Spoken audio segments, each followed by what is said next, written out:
Introduce now Mark Ferguson, the Deputy District Director, Illinois District Office for the U.S. Small Business Administration, and he is going to take us through charting a roadmap with the Small Business Administration.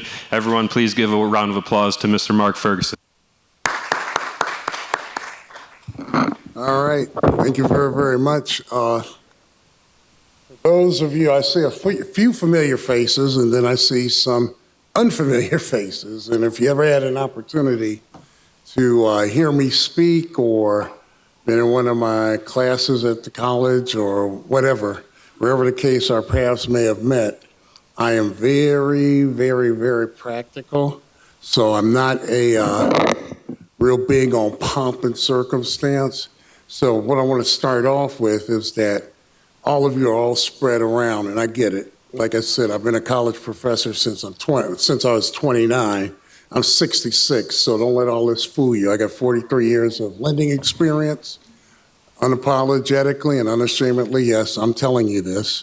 With that being said, I'm going to give you a basic roadmap on what we do. I know that it says here, charting a roadmap with Small Business Administration with Mark Ferguson, okay?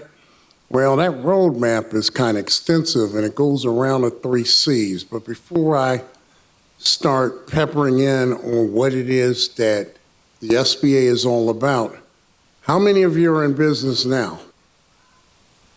How many of you have been in business for more than 3 years? 5 years? Kind of like getting started, but you know what? I'll let everybody else look away. You just hold up your hand. Okay, all right. That gives me an idea of where we're going. How many of you know that SBA means Small Business Administration? And how many of you have interacted with the SBA before? Okay, all right. How many of you have ever gotten certified either with the SBA or any other governmental body? Okay, all right. I think I know where we got to go, Roz. I would be remiss if I didn't have my chief of the 8A division or of the business development division not raise her hand. Rosalind, would you raise your hand? She's the one that's going to keep her deputy director out of trouble. Because I'm going in, like I said, my 43 years of lending, my basis is in finance. So what I'm gonna give you is I'm gonna give you a little bit of what your resource partners are gonna look like to help you, what it is to be a small business person or organization. And I'm also gonna tell you what you need to do to get money, okay? Because, you know, a lot of people want contracts, and once they get a contract, then they go look for the money. Duh, backwards. Should have your money in place first in case you got to pay for mobility costs, different things of that matter. So I'm going to go ahead and hopefully I'm going to get this right, advancing these slides. But are you a small business? Now, you know, most small businesses, you know, they go by size standards, size restrictions, you know, business types, location, other things like that. How many of you have more than 100 employees? Raise your hand. How many of you have more than $5 million in gross sales? Raise your hand. Those of you who have more than $5 million in gross sales, is it from 5 to 10 million? Raise your hand. About 15 to 20 million. 10 to 15 million? Okay. Based on what you just told me, I normally tell people that if you have 100 employees or less and you have less than $5 million in gross sales, you're definitely a small business.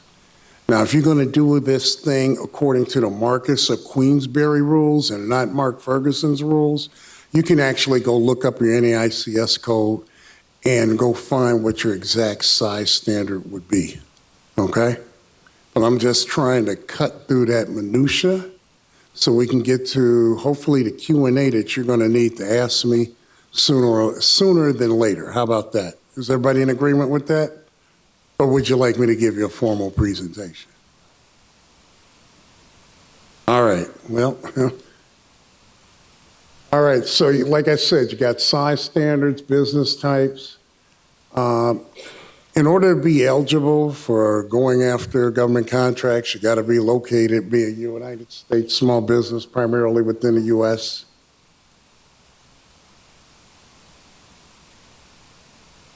There we go. So with that being said, you cannot be a not-for-profit business. The SBA does not do anything for not-for-profit businesses, okay? You got to be for-profit. Do I have any not-for-profits in here? Everybody is a capitalist? Okay, cool. All right, like I said, you got to have your operations within the United States. Size restrictions. Now it probably makes sense to you why I said $5 million, 100 employees. That determines whether or not you're going to be a small business. How many of you know your NAICS code? Okay, and those of you who know it, just shout out to me, what kind of business or industry are you in? Just shout it out, I don't care. Technology, what else we got out there? Roofing contractor? All right, okay. What else?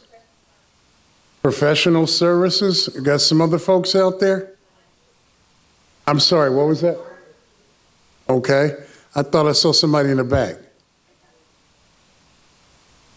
I didn't. Research and development? Oh, okay, somebody that's probably interested in our SBIR STTR program, huh? You nodding your head like, yeah, I know what that means, Mr. Ferguson. I know. I got it. We might have some time to discuss that. Who else? Anybody else out there? Sir? Footwear manufacturing. Is that about it?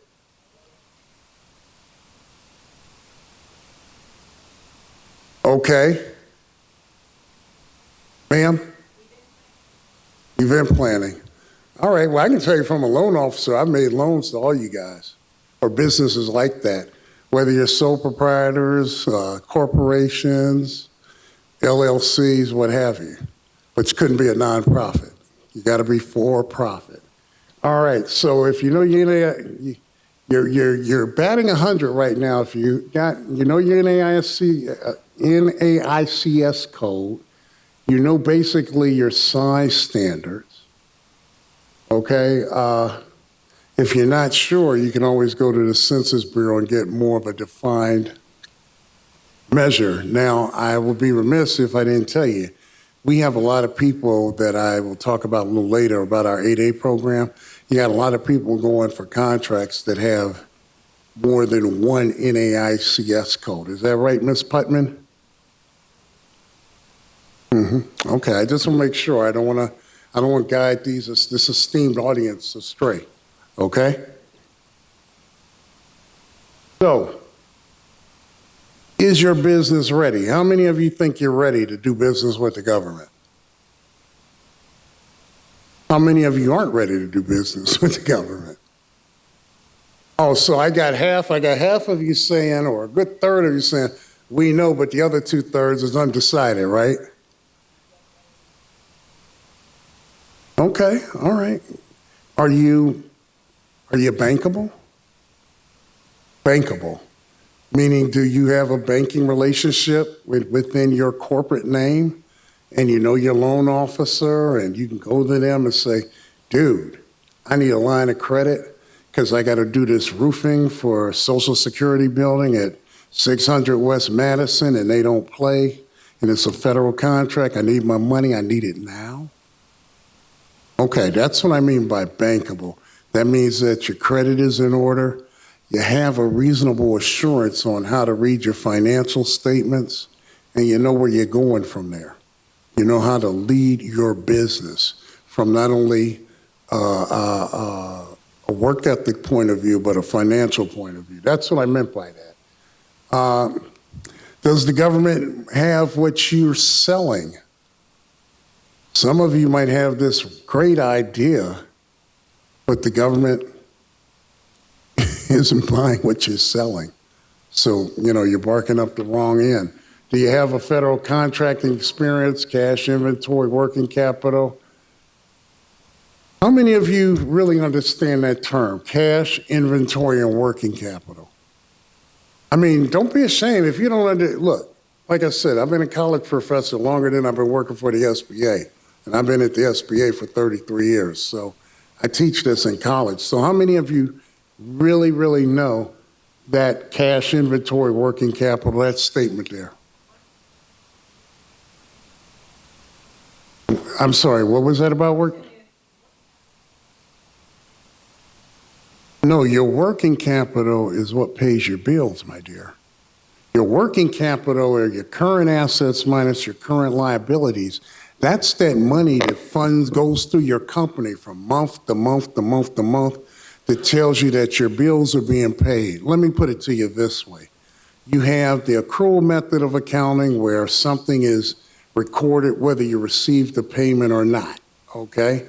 That's a form of working capital. But the greatest form of working capital is when you do your cash flow statement, when the money is in your pocket, and you know that if Rosalind comes to me and says, Mark, where's my money?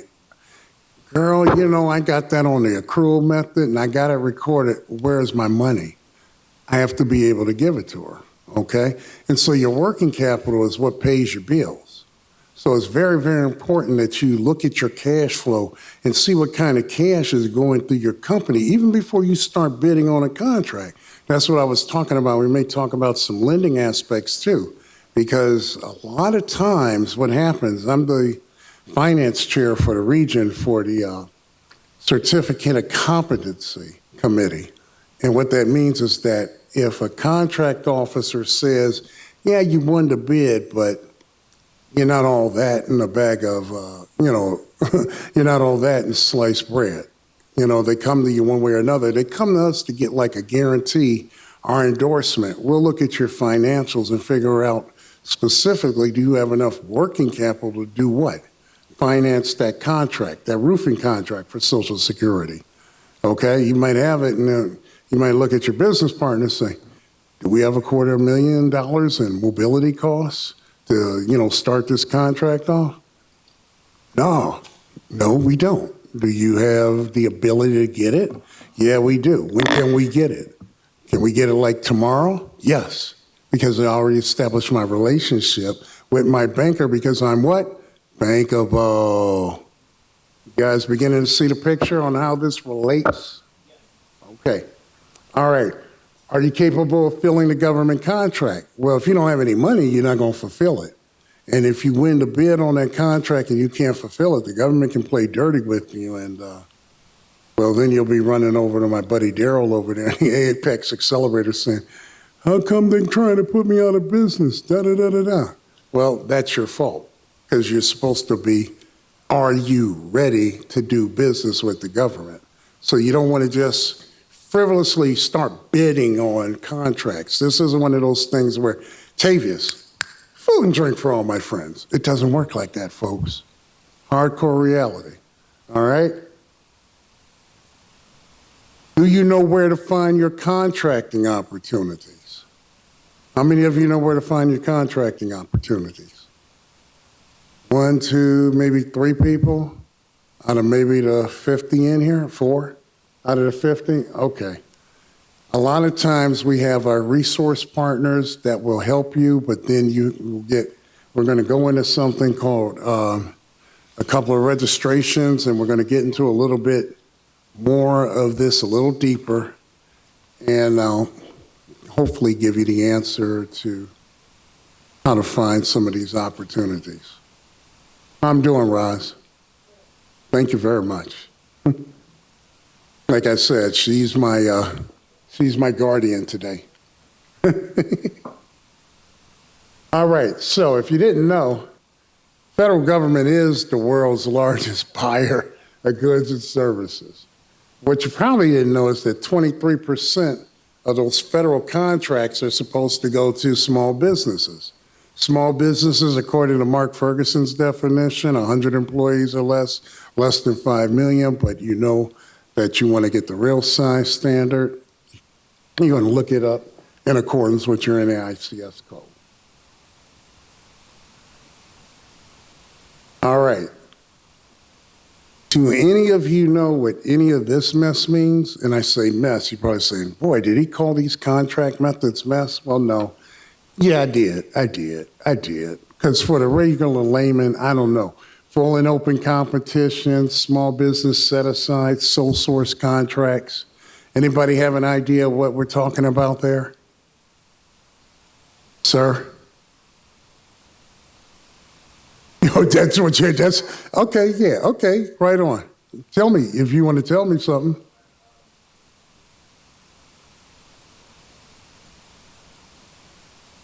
Yes, sir. Open bid for everybody. Yes, sir. That's the first one. Small business set aside is for people with certifications such as veterans, woman-owned, things of that nature, and sole sources when you don't have to bid at all. They contact you. I would say that's close enough. Yes, you got to be that one business for a sole source that can do that. And for set-asides, normally you'll have two businesses, at least two businesses, rule of two. So, okay, that's excellent.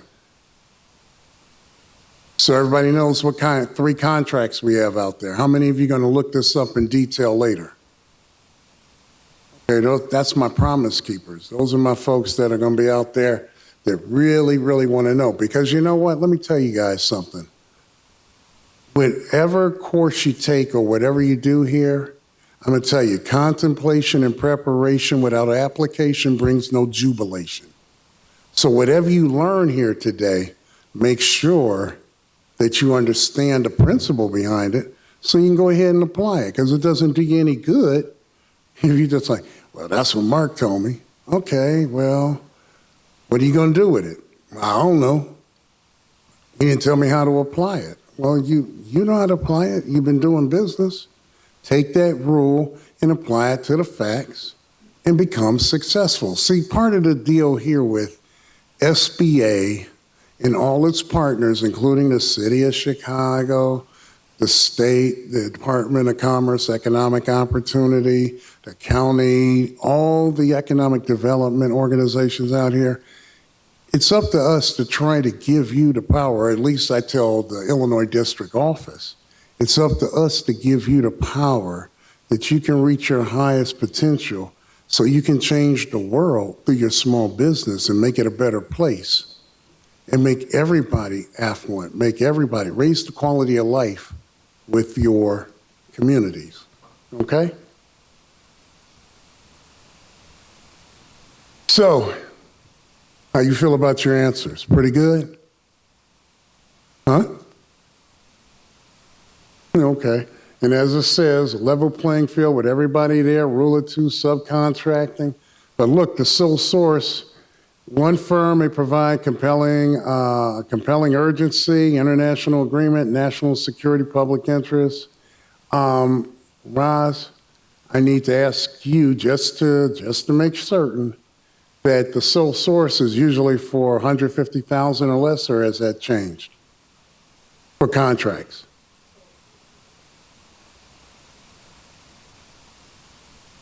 Specifically for 8A? Okay, did everybody hear that? Up to $4.5 million can be sole source. Thank you so very much. Under the 8A program. Did everybody hear that? So we'll talk about the 8A program, our business development program, in a little bit. All righty.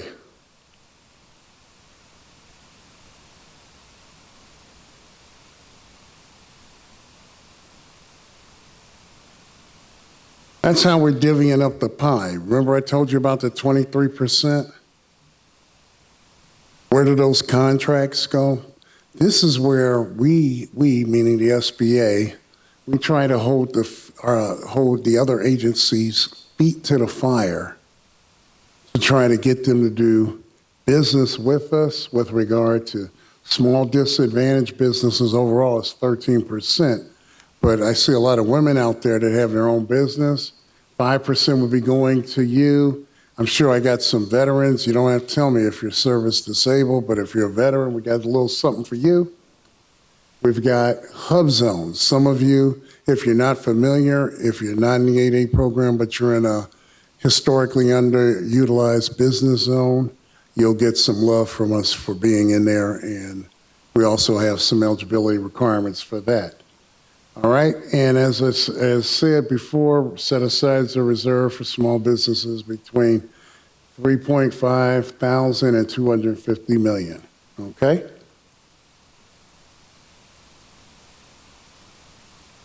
Got to research your market, find your niche, make sure your competition isn't that fierce. You don't want fierce competition, do you? You guys know how Burger King made its stake against McDonald's, right? By opening up right across the street from McDonald's. You know, have it your way, have it your way. Hold the pickles, hold the lettuce, special orders don't upset us, right? They did that right across the street from McDonald's. I thought that was great. They didn't even have to do all their research and everything. Understand areas of government spending. Know your competition and their contracts. How many of you know what a SWOT analysis is? Okay, let me ask that question again. How many of you know what a SWOT analysis is? Strengths, weaknesses, opportunities, and threats. How many of you have done a SWOT analysis on your competition? How many of you done a SWOT analysis on your company? Okay, well, I'm going to suggest that you guys do a SWOT analysis on your company as well as your competition, because that's going to help you define your value proposition or your niche in the market. When you understand your government spending, you can work with your resource partners to help you understand who's spending what monies where. Okay, that can be at the Apex accelerators. Is that possible, Daryl, or no? Okay, all right.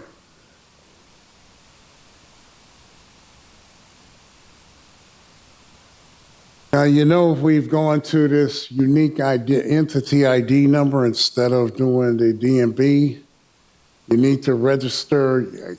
The first way you get started is getting registered in sam.gov. Everybody familiar with that? I see a few head nods. All right. Well, it's a basic search. It's got, once you put your company in there, it'll help you not only get on a register for companies or for different contracting officers or entities looking at you folks as companies, but then you can look back at them. It's like a kind of like peekaboo situation, okay? I see you and I see you too. So, and here is something, certify SBA.gov, okay? We have an SBA certification portal. Now, this SBA certification portal is designed to streamline your certifications or how to get certified within the federal government. Do we have our issues from time to time? Yeah, we do. But we're always constantly trying to improve, okay? Sometimes, like most big organizations, we can fly an airplane while we're building it, but there's no pilot and there ain't no parachutes. So, you know, we're doing our very, very best sometimes when things are of urgency and we're trying to get the products and services out there best that we can. Sometimes we may not follow the 5P process, okay? But we will go ahead and do our due diligence to do the best that we can to get those things out there for you. So I say that because, you know, there's a lot of forms and things that you have to fill out when you're going to go through your certification. And these are some of certification upgrades starts in August 2024. What we meant by that is that we just recently went through an overhaul. where we called it, what's the popular word now when you don't want to say stoppage or halting? We call it a pause. It's kind of like, a little more friendly, less threatening, okay? But we went through a pause, and we went through a pause to try to make a My SBA portal. Now, many of you who have gotten loans with the SBA may have gone to My SBA loan portal. We are now, and we were set to open it on Monday, but I just got a notice today from our administrator that we're still going to be on pause for a second, but now we're going to have a My SBA portal for contracting. And with that, then you can apply for any of the certifications, the 8A certification, WASB certification,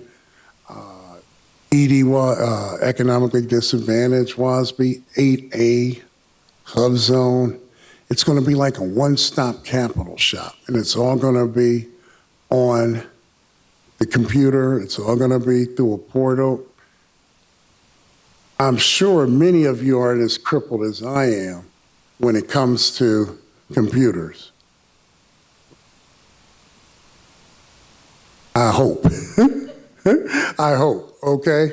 But if you can get on a computer, and matter of fact, if you just took out your cell phone and said, My SBA contracting in Google, it'll take you straight to the site where we're going to put it up and everything. It'll give you a little bit more direction on what it means to be a WASB or Ed WASB or a veteran small business veteran-owned small business, that sort of thing. But this is all going to be online for you, and it's going to be through a portal. Many of you were familiar with the EIDL and the PPP and the SVOG, RRF type programs we had during the pandemic. It is the same kind of process. You're going to sign on and get registered through the portal, okay? Everybody kind of clear with that?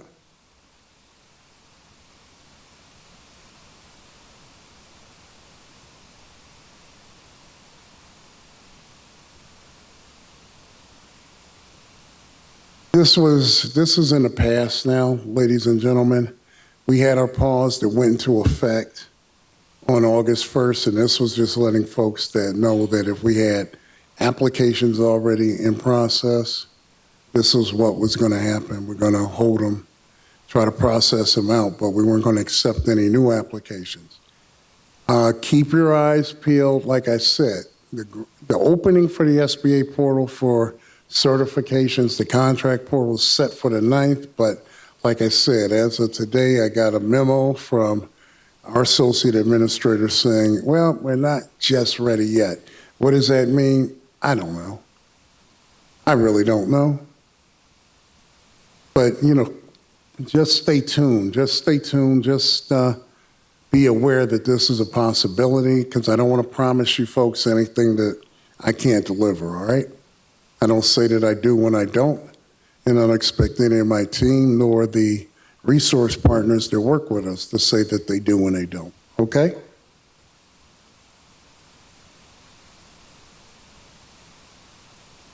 Ah, 8A Business Development Program. Have any of you heard about the 8A Business Development Program? I'm sorry? Just here. Oh, just here, okay. All right. Well, with that is a business development program where you show yourself to be socially and economically disadvantaged, and you meet the criteria of becoming an 8A firm. We will go ahead and work with you. We, meaning the SBA, will assign a BOS to you, and we will work with you on garnering contracts, looking for contracts, helping you grow your business in any way possible, try to provide technical assistance when it's available to help you with your business. In other words, it's a 9-year program where we're going to be not your big brother, but we're going to kind of like guide you on how to be successful. But only you guys can determine if you're going to be successful. Can I ask, anybody familiar with Stephen Covey?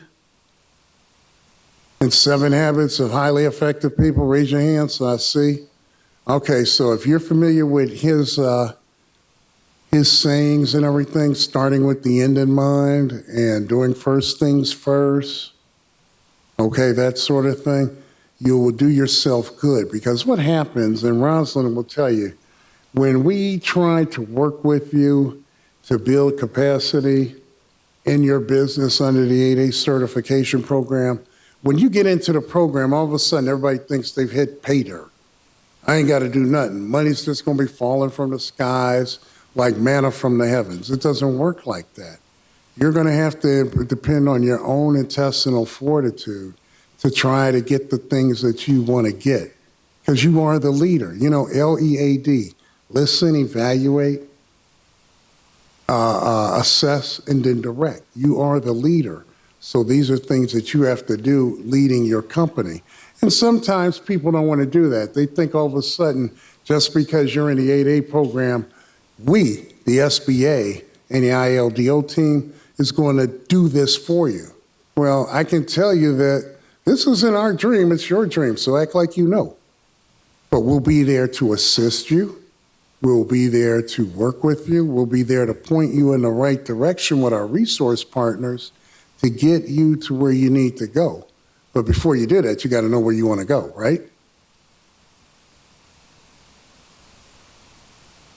This is what we're talking about. Know the rules for the 8A certification. You know, we're looking at ownership. We're looking at control, character, contract information, small business programs. We're looking at what's going to make you eligible to be an 8A corporation or 8A firm. You want to take advantage of a women-owned small business program. That is a certificate, sir.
So let me just say this. That young man there, his name is Daryl Thomas. He works for the Department of Economic Opportunity, the CEO with the state. But he's just not just any old body over there. He runs the accelerator program for the state of Illinois. And he's been a national chairman before. I've known him for years. I will vouch for him 100%. I'm glad that you interjected that, Daryl, and please, when you and Roz want to interject something for the deputy, let me know. Because as you know, they shot the sheriff, but they didn't shoot the deputy, okay? So I don't know everything, but I know enough. Like I said, I'm a dangerous man with a mic in my hand, okay? So I'm just going to add that to you. All right. Thanks, Daryl. Sure you get his card, too.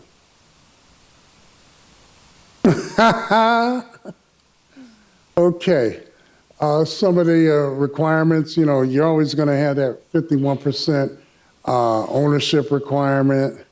You're looking at you should be the highest officer in the position, proper in the ICS codes, managerial experience, managing daily operations, no minimum time in business. All of these certifications, that was just WASB. But to give you an idea, I'm not going to go through every certification here because I do want to get to your questions, okay? But, and you can look a lot of this up on your own, all right? Just go into www.sba.gov, and just putting in Google or in the search what it is that you're looking for. But with that being said, your personal net worth and assets to be economically disadvantaged under the economically disadvantaged WASB program is $850,000 or less. 3-year average income is $400,000 or less.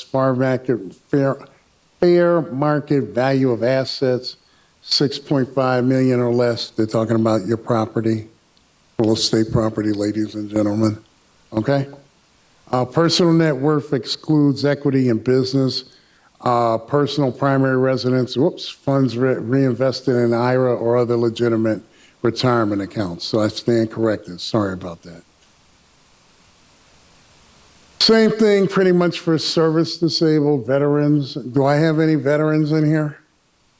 Anybody been wounded in service? Okay. I'm going to move on, all right?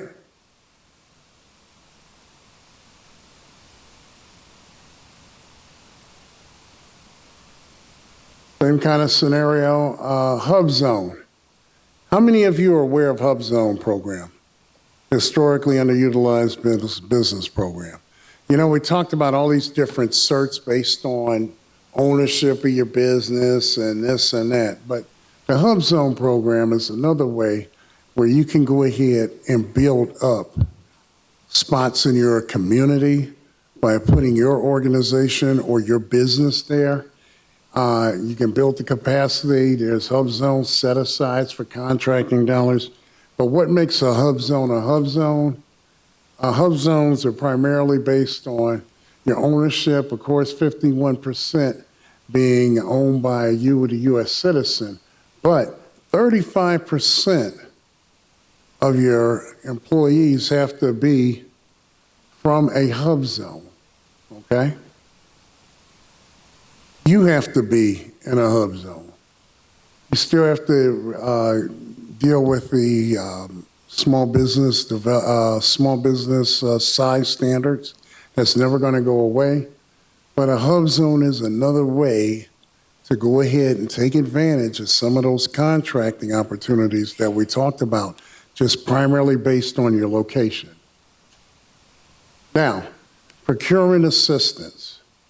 That gives you like a short scenario of what the certifications we have to offer, but this tells you where you need to go.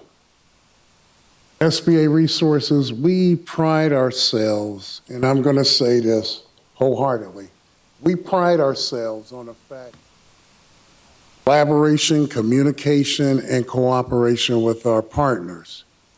We, the SBA, are not as effective without the Daryl Thomases that are running the Apex accelerators to us, without the Small Business Development Center network, without some of the old Navigator program companies, without SCORE. We would not be able to offer these programs to you. But with them, we have resource partners with them. Usually every month, we discuss our goals, we discuss their goals together, like I said before, through communication, cooperation, and collaboration. We get the messages across for our different goals, and ideally it's to help you, the small business concern, be successful, okay? These are our partners, and as you can see, Daryl's up there at Apex Accelerators, or the old PTAC, that's what they used to be called, all right? We have the marketing resources, where you gotta do your registration on SAM. You got Subnet for subcontracting.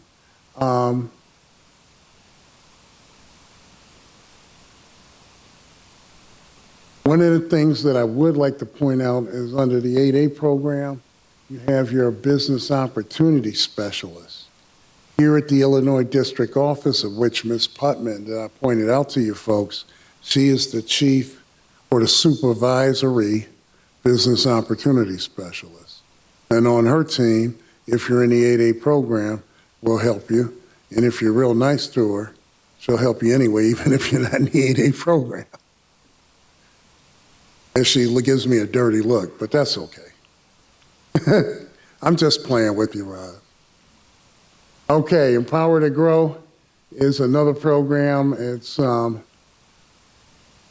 training program. I believe this is for technical assistance. It's to help your business achieve the goals or take you where you need to go without having to go and spend money on a 4-year college, et cetera, like that. Okay, we have a lot of different programs that are designed to help you. You just got to meet all these eligibility requirements. Now, you know what? I can't help that. I didn't make the rules, okay? But I can tell you that if we do play by the rules and you fit, take advantage of these things, because if you're eligible, you don't want to leave money on the table. There are a lot of folks, a lot of small businesses that leave money on the table because they aren't certified or they did not do the due diligence to determine their eligibility or even work toward their eligibility. Because let's face it, folks, if you don't do it, who's going to do it? So it's like I said, you're the leaders, you got to take responsibility for yourselves. So this is just another technical assistance type program. What are the benefits? Customized one-on-one training tailored to your small business needs. Look at this, a federal contractor masterclass with new tools and techniques for small business bidding. Remember what I told you? If you don't have your money in place and you win a contract, oops, not good, right? How do I get started? If you're eligible for the E2G program, work with your local SBA district office, that's us. We will go ahead and work with you to get there, try to get you in that program. This is like newly launched, correct, Roz? I think? Okay. It's just an extension of the 7J, right? Okay, this is our old technical assistance program on steroids. So we're very accustomed to when classes, things like that are coming through, that kind of thing. If you keep abreast or with the Illinois Small Business Office, Small Business District Office, we'll be able to help you. All right, you got to call and make an appointment. The reason why you got to call and make an appointment, remember I made this emphatic bid or plea to tell you guys that we're only as good as our resource partners. There's only a handful of us. When I started here 30 some odd years ago, there was like 80 of us. Now in the entire district, there's about 10 of us. So we really, really rely on our business partners. We've become a hands-on retail operation to more like a wholesale managerial type operation, okay? We're like Art the Fiedler and the Boston Pops. We're conducting, we're more directing now. So it's less hands-on. So you want to make sure if you want to come see us, call us and make an appointment. Now, remember what I'm sorry.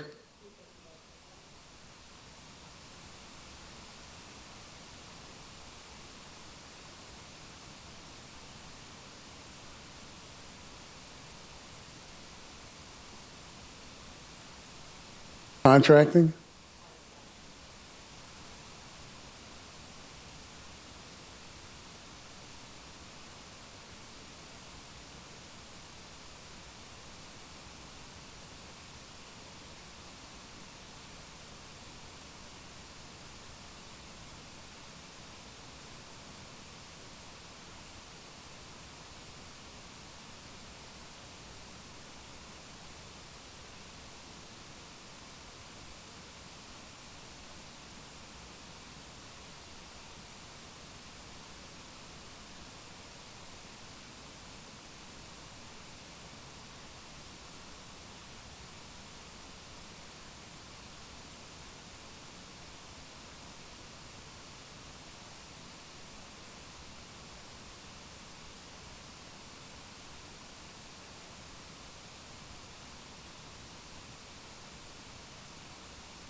Okay, thank you. Make an appointment, because everybody, yeah, we're not, everybody's still kind of hybrid with the federal government. Okay? So we're only required maybe come in 4 or 5 days every 2 weeks, something like that. Okay? But make an appointment.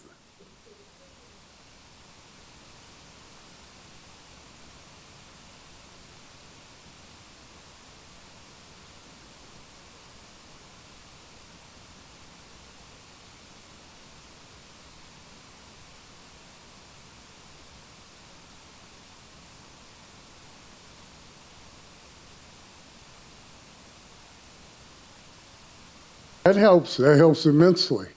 Now, elevate your funding programs. These are some of the SBA loan programs that we have. If you don't realize that if you are short on collateral or you can't repay a loan in an agreed upon time, these are issues that SBA can mitigate away those risks on behalf of a bank. A bank will do business with you because SBA will offer 75 cents to 90 cents on a dollar in the event that you default. Okay, so you might say, well, if I default, SBA is going to bail me out. With the lender, I'm still coming after you because I want my money back. Because now what you're doing is then I'm indemnifying this loan on your behalf, which will get the lender to want to do business with you. And that's how we help small businesses. Now, when you go to www.sba.gov and look at cap access programs under the 7A program or 504 program, you'll find a litany of programs there. Now, for most of you, especially for my young lady on the end that was talking about working capital, many of you want to look at the SBA Express loan, which is a very simple loan that you can get from a bank, and that is in the form of a line of credit. Goes up to $350,000, and you can use it for fixed assets also, so you can split them. Ladies and gentlemen, never use a line of credit to finance fixed assets, or else you put yourself in a position of having an evergreen loan, and a bank will blow you out of there for being negligent, because now you've blown a covenant with them, okay? So you don't want to do that kind of thing. We got micro lenders for those folks that only need $5,000 to say no more than $50,000. You know, you probably heard of them, the old Axion, which is Allies for Community Business, those kind of guys. We got export SBA working programs. Man, we got so much stuff that my mouth is going dry just telling you about it.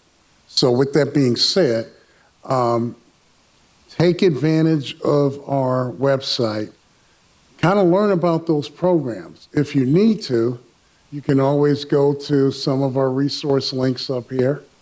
You'll see the Small Business Development Center Network.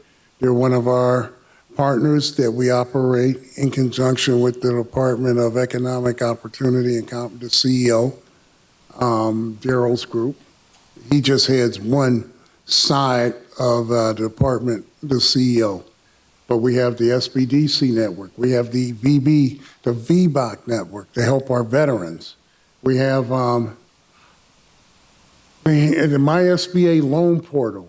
That's just like I was explaining to you before. We now have the SBA contracting portal that's supposed to be launched Monday, but we don't know yet because we just got that. But we do have the SBA loan portal. You can go out there and take a look at these programs and try to make an informed decision of where you're going to take your business next, how much money you need, how you're going to get there, okay? And with that, don't miss any of these upcoming events. These are some of the things that we got coming up.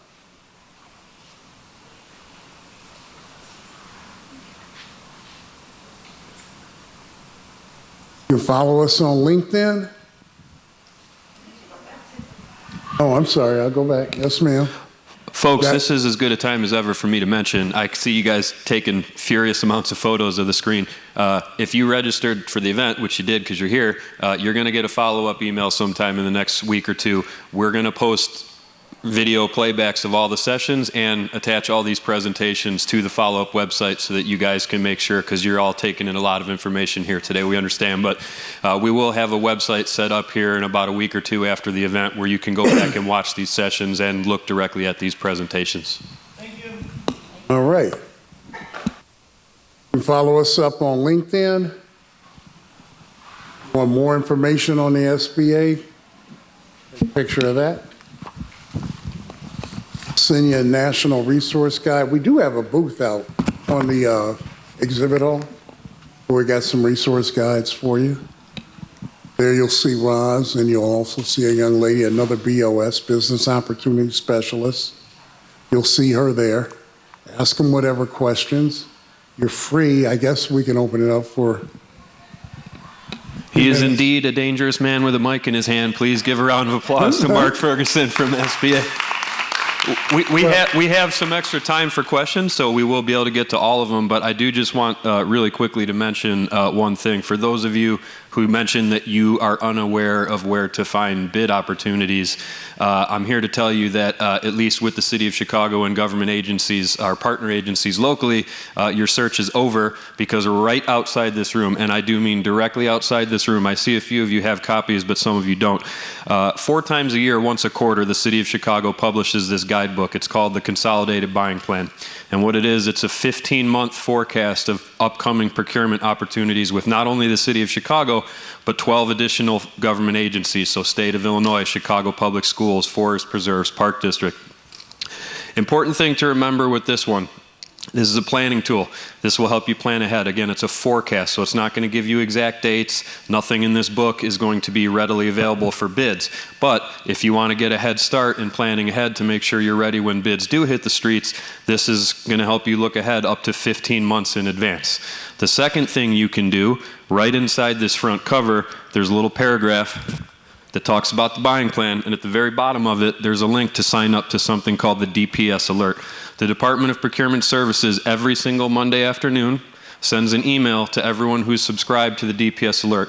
It includes a lot of things like procurement resources, events like this, workshop sessions, capacity building resources. But what it also includes is every single week when the city updates its bid opportunity list, which is projects that are currently on the street open for bid, it'll send it right to your inbox, so you don't have to go looking for it. So if you haven't gotten a copy of the buying plan yet for both forecasting and planning ahead and the DPS Alert, so you can be ready every week to see what bids are actually on the street, make sure right outside this door you pick up a copy of this book after you leave here. And with that, we do have plenty of extra time, so if you have a question for Mark, just raise your hand and I'll come around with the microphone. Now's the time to ask, because 43 years of lending experience. I've been around a little bit. Like I said, don't let all this fool you. Hi, thank you. Everything was very helpful today. Is there an Apex Accelerator in Chicago? Yes. Now, if you go to www.sba.gov and do a /IL and you look for our resources, you're going to see a bunch of small business development centers. Most of the accelerators, or the Apex accelerators, are housed in the SBDCs. For example, Illinois Hispanic over on the Merchandise Mart, they are Apex Accelerator. They have an individual up there. Women's Small Business Development Center, 8 South Michigan, they have one. My church, one of the places where I'm a minister at, out of 7600 West Roosevelt Road at Living Word, the Joseph Center has an Apex Accelerator out there. Chris Collinsworth. You know, you just got to look, folks. If you go ahead and just start looking, you're going to find all this stuff is readily available to you. And guess what? I don't know about y'all, but it's free. And when I hear free, I get real excited. Okay?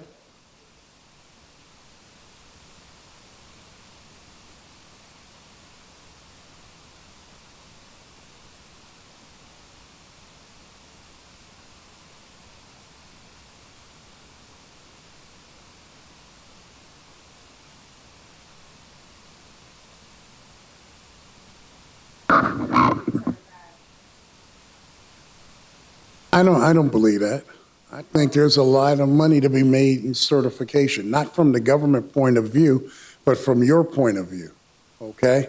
Now, what Daryl said, Mr. Apex Accelerator, what he said and informed you of, he said, come talk to us first.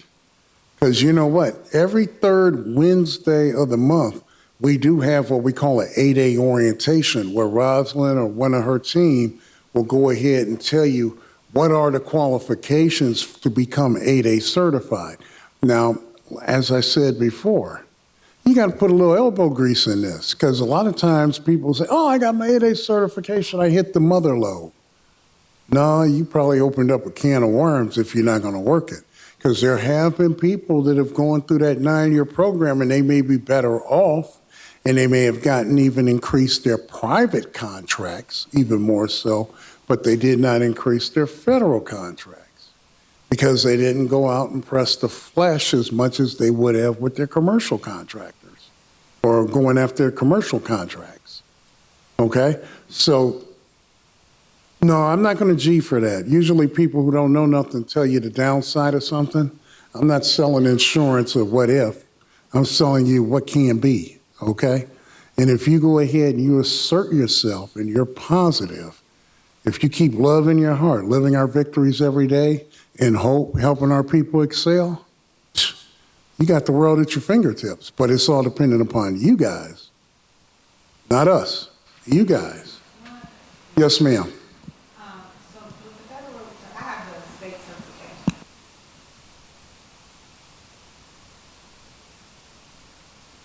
For you have a minority-owned business for the state. uh-huh. So I'm thinking about federal, when we do federal contracts, it's 200, I think it's like 200 or 300. Mm-hmm.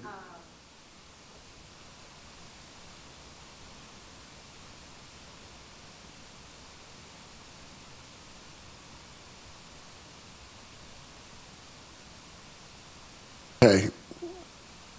Are you actively looking for contracts? Paying $300 a year?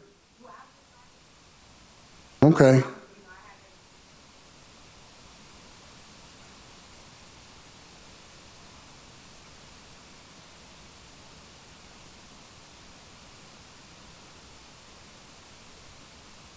You have a cable bill? Do you look at TV 24/7 on the amount of money that you pay for that cable bill? Okay, so what are you telling me then? You have to look.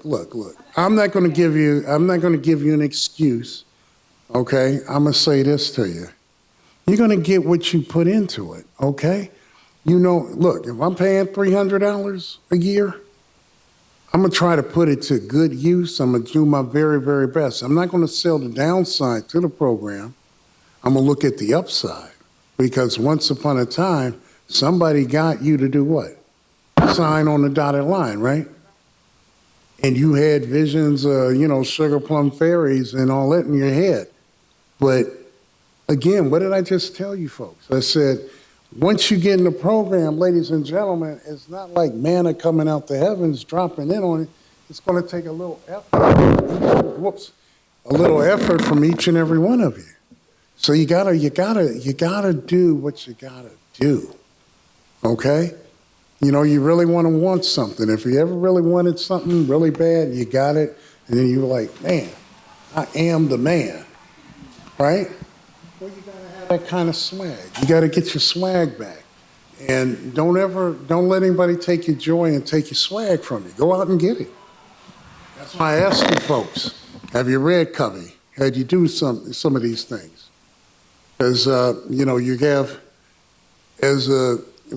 in my bivocational, I also do a lot of coaching, okay? But I do it from a ministerial point of view. So I'm just saying, you can do anything that you want to do if you had a proper mindset.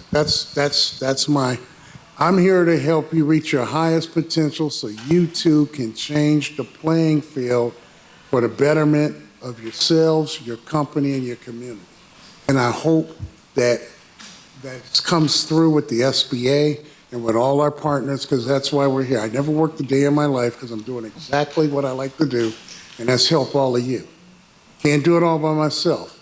I try, go out of my head, but that's why I'm up here today. Yes, you talked about line of credit.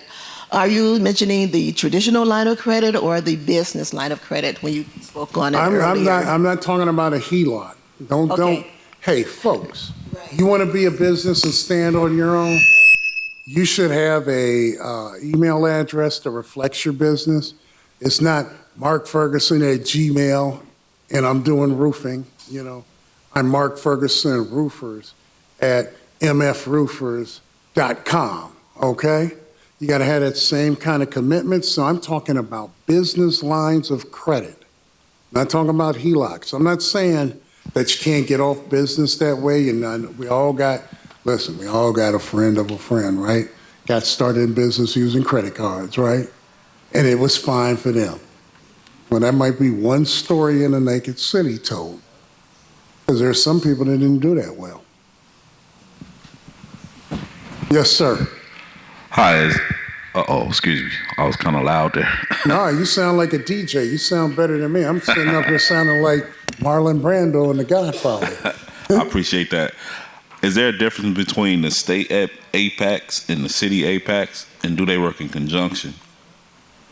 We all work in conjunction. There's two separate, we're all under separate charters, okay? But make no mistake, we all work together for the common good. That's the reason why we're here, okay? Working with the city of Chicago and BACP, because they are our value partners. When we have our symposiums and things like this, we invite them. It's one big tent, but all of you are our focus point. We follow one course, follow one course until successful, and that is helping you folks reach your goals, okay? Did that answer your question? Because you got all these different certifications, and I've fought for years to have our certification be the grandfather of them all, because we are the biggest gorilla on the block when it comes to economic development. But, you know, everybody has their own little certification on their individual needs as economic development organizations within those separate government entities on a state, municipal, county, and federal level. So just keep that in mind too, folks.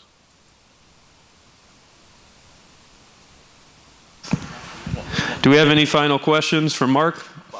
One follow-up.